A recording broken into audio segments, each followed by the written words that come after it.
Thanks for joining David, Kevin, and myself for the educational video for the month of May. Today we're going to talk about the federal budget. I can't get excited about it. If you have money, you're not going to like this one. So I'm going to pass it on to David and Kevin, and they're going to run through the highlights of it. If you ever need anything, please don't hesitate to give us a call, and we're happy to run through anything that you have questions on this federal budget. Thanks. Take care. As Harry mentioned, the new 2024 federal budget definitely is one that folks with wealth are not going to be happy with. We've seen the biggest change in this budget is the change to the capital gains inclusion rate. Traditionally, it was always 50%, and now in certain circumstances, it's been increased up to 66.67%, or 2/3 is now the taxable portion for capital gains. There's obviously a host of other things that were announced in this budget as well, which we're not going to spend a ton of time covering.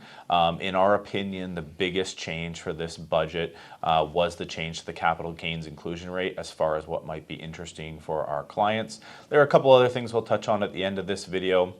And we've also attached a nice resource in a table format that tells you about all the major changes that you might be interested to learn more about. But the main thing was the capital gains inclusion rate, which has changed, especially for corporations.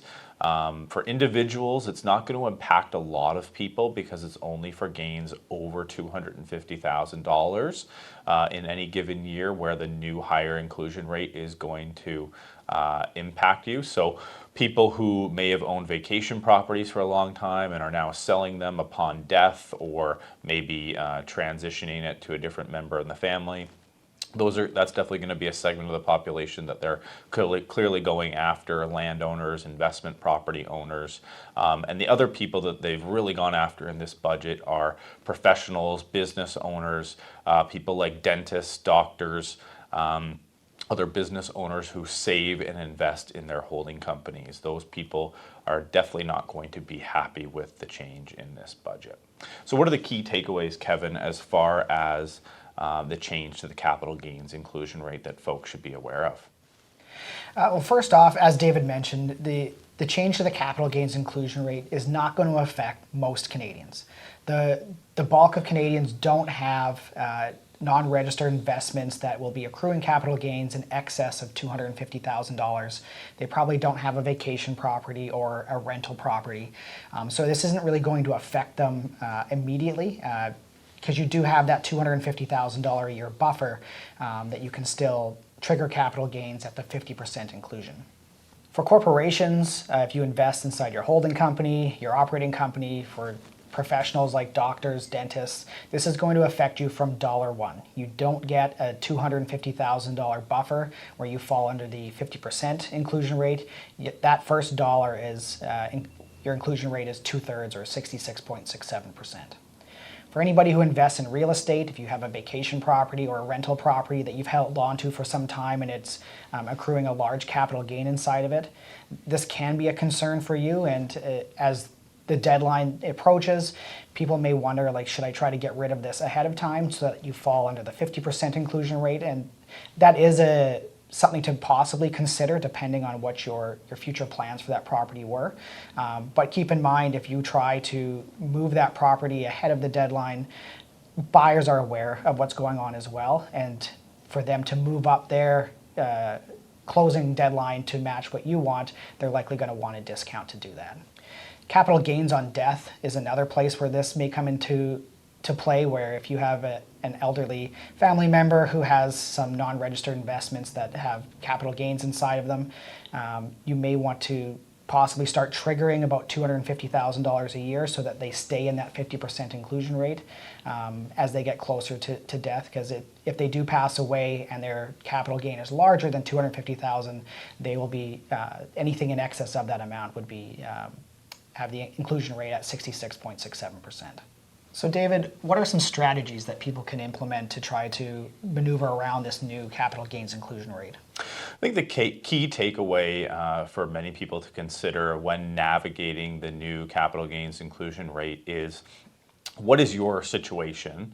Does the date of June 25th of 2024, when these new changes are going to be enacted, is there any planning that you can do before that deadline? And also, in terms of the asset that you own, whether it's a portfolio of liquid investments, whether it's a piece of real estate, why are you considering selling the asset? Were you going to sell it anyways within the next couple of years?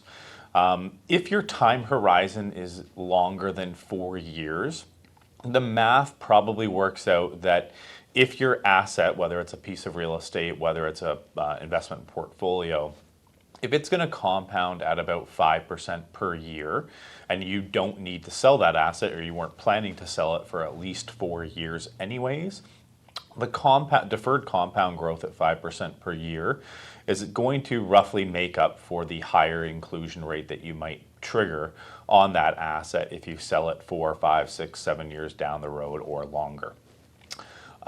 If you are planning to sell a piece of real estate anyways later this year in 2024, or you are considering selling it next year, you may want to consider trying to liquidate that property before June 25th. But the government hasn't given you a lot of time to plan around this. Realistically, it's already in the middle of May. Real estate, especially in this higher interest rate environment, is going to be difficult to just liquidate. And if you are able to liquidate it in sort of a fire sale manner, you're probably going to take a much lower price than maybe you would a year, 2 years from now. And that differential between the price that you're taking and the higher inclusion rate, you may still be better served by just waiting. But if you were needing to sell a property or planning to sell a property in July or August, definitely you may, if you have a big capital gain on it, want to be motivated to sell it before the new deadline of June 25th. Like Kevin mentioned, I think that if you are an older individual, or maybe you have a parent who's a bit older, or there's a health issue, a known health issue where someone's life expectancy is shortened and they've owned real estate with large capital gains or an investment portfolio, that's definitely an area where we see that you might want to start doing some planning around. If your loved one or your family member's not doing particularly well, and it's kind of looking like their life expectancy might be shortened to a year, 2, 3, something like that, then I think you definitely want to be tactical about potentially selling some properties or investments this year, next year, sort of each year between now and when they ultimately may pass, to try and lower the tax bill. But that's a pretty in-depth analysis that one would have to do to look at that, which we can certainly help. We're already helping a few clients in that regard. So if you have any questions, like Harry mentioned earlier, about the capital gains inclusion rates, what it means for your particular situation, just give us a call. We'll quickly run through it with you. And if we need to do an in-depth analysis on your personal situation, of course, we would be happy to help you with that. So Kevin, what were some of the other major highlights from this budget?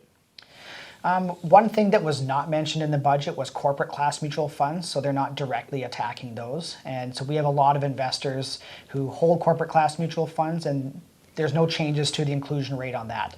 You're still able to defer capital gains within your investment portfolio, so there's still a really good tax advantage for clients who hold those, specifically people who own businesses, doctors, dentists.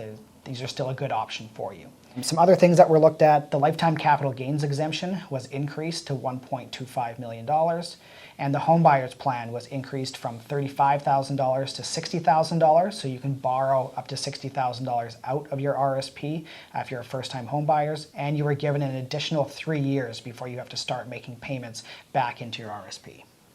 So all in all, this budget seems to be one where, in our view, the Liberals are trying to maybe level the playing field a little bit as far as real estate. They've made the first-time home buyers option a little bit more appealing. You can get more money out of your RSP in a tax-deferred manner. Obviously, last year they introduced the first home savings account. So they're clearly trying to help, folks who don't own homes, while they're trying to more heavily tax current property owners. The people who are 60 plus who have owned vacation properties for 20, 30, 40 years, suddenly those vacation properties are now being much more heavily taxed. higher income earners like dentists, doctors, business owners who may be investing after-tax proceeds within their corporations, they're now limiting the tax efficiency of that structure just like that overnight. So it seems a little unfair for sure, but hopefully we can try and help do some planning with you to try and mitigate the impacts of these changes as much as possible. As always, if you have any questions, don't hesitate to reach out. Take care.